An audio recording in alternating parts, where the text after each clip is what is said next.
São 10 horas e 54 minutos e, Sabina, a gente tá muito chique hoje, porque depois de Guilherme Cimatti, a gente recebe aqui no estúdio Silvânia Alves, Opa, apresentadora do Pulo do Gato. E lá no Pulo, assim como aqui no Manhã Bandeirantes, eles recebem diariamente os áudios dos ouvintes e vão atrás, cobram resposta das autoridades, de empresas privadas para resolver os problemas. E a Silvânia, inclusive, trouxe aqui para a gente hoje um problema que ela recebeu lá no Pulo do Gato sobre ouvintes reclamando de descredenciamentos em planos de saúde. Então, Silvânia, por favor, o que é que está acontecendo? Olha, antes da Silvânia responder sua pergunta, Mayra, preste atenção, você ouvinte, que provavelmente você vai estar com o mesmo tipo de problema. Quem não tem problema hoje com as empresas de seguro-saúde? Então, acompanhem aqui o que a Silvânia vai falar, mas ligue para cá para você dar o seu depoimento, por favor. 11 999 048756.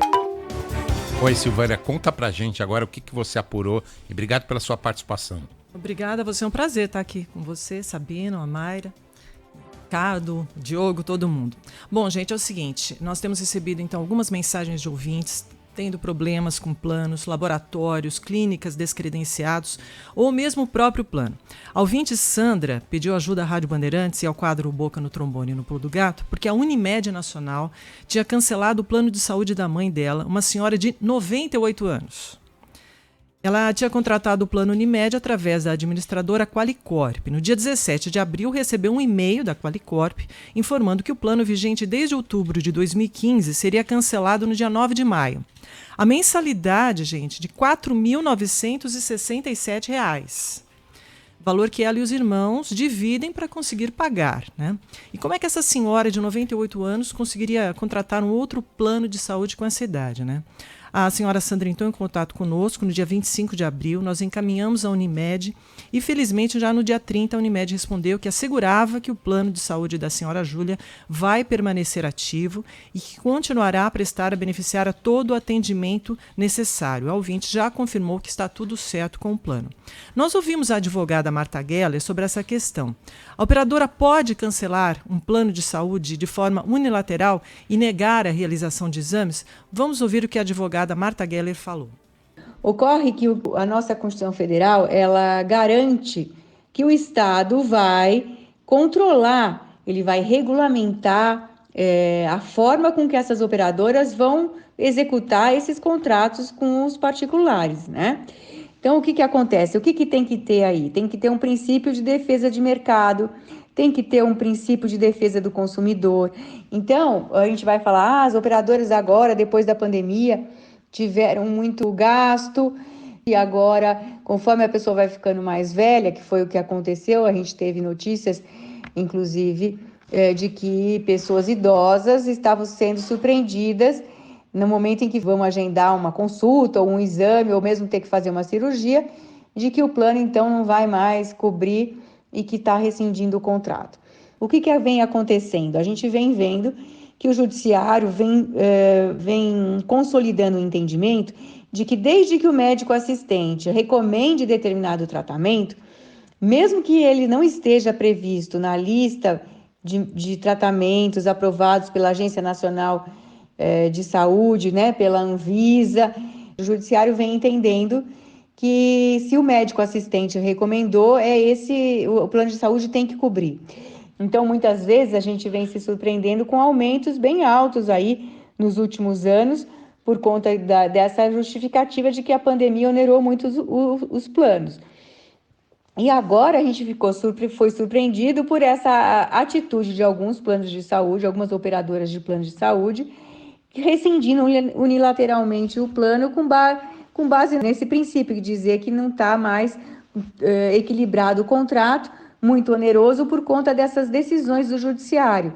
Então, nós estamos nesse impasse, né? Tem a defesa do consumidor, né? Também o Código de Defesa do Consumidor, o STJ, a súmula 469 do STJ, Superior Tribunal de Justiça, entende que deve ser aplicado o Código de Defesa do Consumidor. E o Código de Defesa do Consumidor realmente protege o consumidor.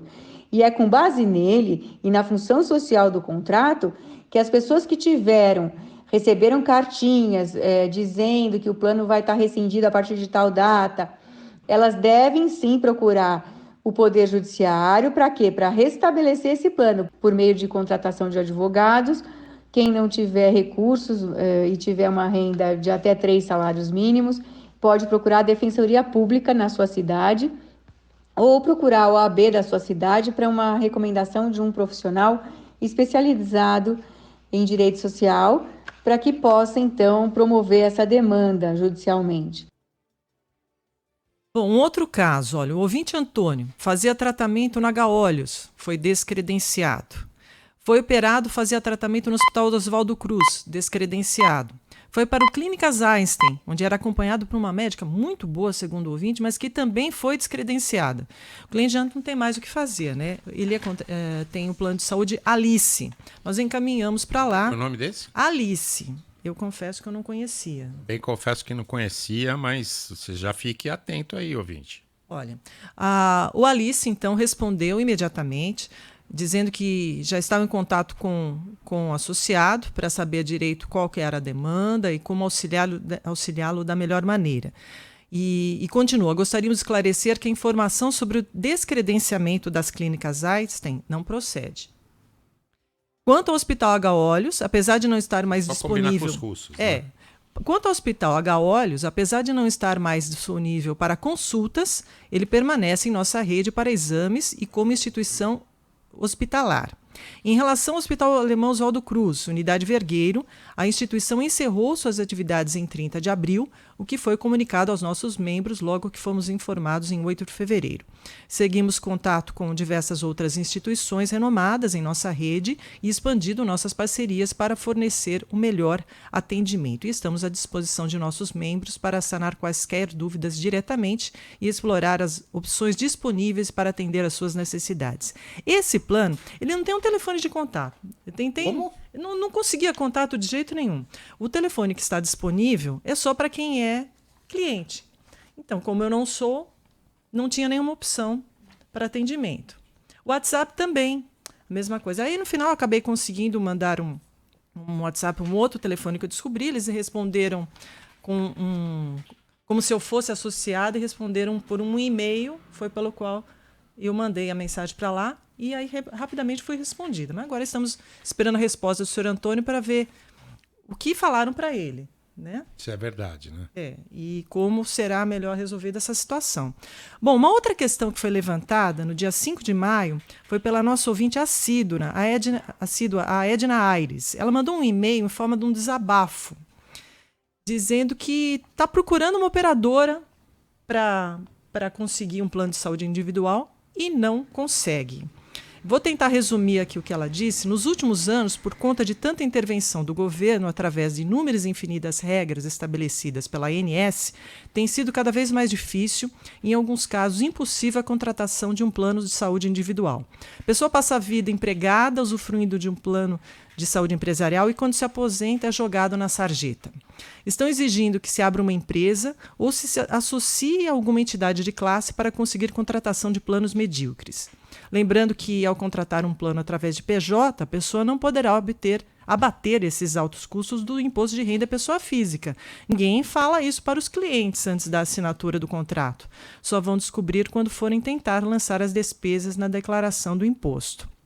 Estou há quase um ano pesquisando planos de saúde e não encontro nenhuma alternativa que não seja PJ ou entidade de classe, que exige associação, em alguns casos com uma taxa anual bem alta. E talvez isso seja um boca no trombone, encerra ela depois de mais algumas considerações, contra a ANS, a AMI, Unimed e tantas outras que estão deixando os aposentados sem nenhuma alternativa. Estamos rendidos, reféns de um modelo que exige a abertura de no mínimo uma MEI, e isso é muito injusto com o aposentado, com o idoso, né? Nós ouvimos também a advogada Marta Geller falando sobre essa questão. Por que os planos estão acabando com a opção de plano individual? E em que situações a seguradora pode cancelar um plano contratado?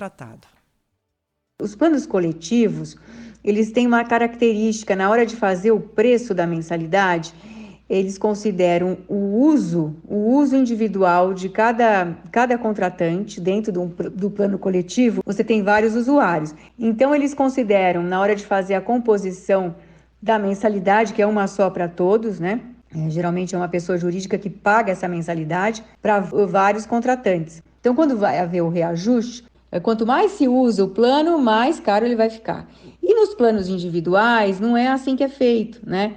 Existe um percentual que a Agência Nacional de Saúde considera como devido, né? Um percentual de reajuste anual, e o valor é fixo no momento da contratação e depois segue com os reajustes anuais regulamentados pela Agência Nacional de Saúde. E o porquê que não interessa? É por isso. Então, as operadoras não se interessam mais por manterem planos individuais. A Agência Nacional de Saúde, o que ela diz? Ela diz que não vai interferir nessas rescisões unilaterais de contrato, mas é claro que existem resoluções, porque essas resoluções, elas regulamentam exatamente o que pode e o que não pode. Então, já não pode, por exemplo, rescindir unilateralmente um contrato, a não ser, só pode rescindir se houver um atraso de mais de 60 dias consecutivos dentro de um período de 12 meses. Existe também a possibilidade de rescisão unilateral por fraude. Uma vez constatada a fraude pelo contratante, que seria o usuário